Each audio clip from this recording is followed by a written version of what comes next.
بازی اولین در این مسابقه رقابت دسته‌های 16 ساله کشور ایران و ازبکستان خواهد بود که این فوتبالبازان نوروز هر دو کشور به میدان سبز در صدر ورزشگاه مرکزی جمهوری وارد میشوند و بعد از چند لحظه بازی خیلی جالب دسته‌های مذکور به حساب می‌رسد.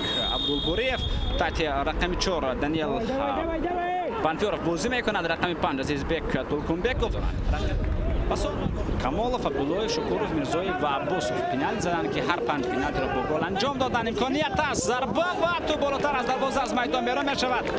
беҳтарин имконияти голзанӣ ба миён омад ва чунин фурсатро касрат тоҳирӣ истифода карда натавонист. рақами 10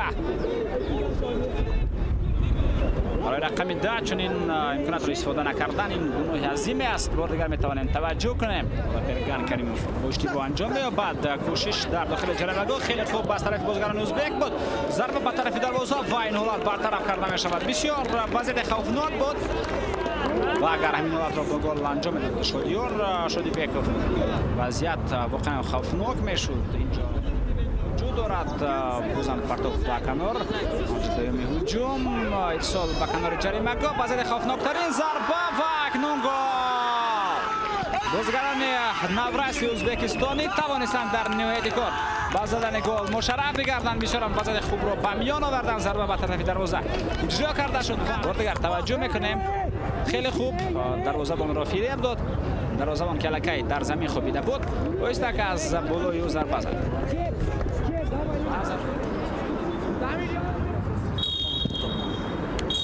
قسم اول رقابت دوستان ارجمند با حساب 1-0 به انجام میرسد در نیمه اول دیدار. با حساب 1-0 به انجام میرسد. نیمه دوم جالبتر خواهد شد. شما را در ورزشگاه مرکزی جمهوری به انتظار شدن یک تای دیگر این بیروز جمعه است که با جای دانیل پانفیورов به میدان وارد میشه. با این ضربه گلچه پرتاب به داخل جریمه گل ضربه و گل دوستان ارجمند. بازیکنی که در نیمه دوم به میدان آمد با زدن گل مشرف می شود. این رضا قندی پور می باشد. بهوده به میدان وارد نگردید از ضربه کنجی بسیار خوب و با سر ضربه زد و توپ را وارد دروازه رقیبان آمد. حساب بازی برابر می شود دوستان ارجمند. اکنون 1-1.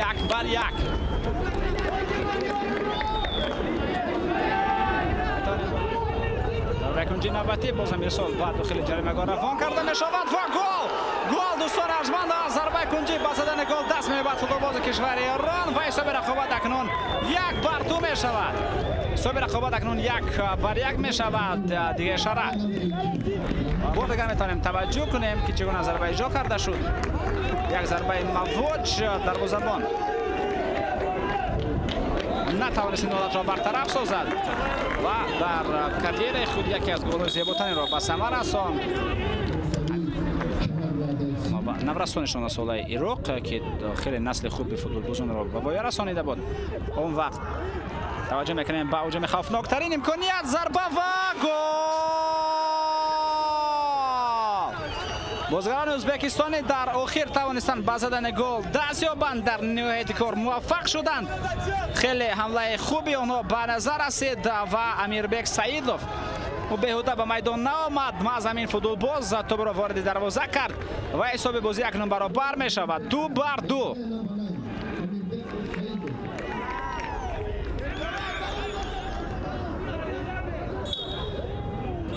همین طریق دوستان ارجمند داور صداچه خویش را بالا میگذارد و با حساب 2-2 با حساب مساوی بازی مذکور به انجام میرسد. همین بازی با نتیجه 2-2 دوستان ارجمند به انجام رسید. خود رسا میکنم که بازی اول چمپیونات کاف بین نوروزان تا 16 ساله بود که با حساب مساوی 2-2 بین دو دسته قوی بین منتخب‌های ایران و ازبکستان به انجام رسید.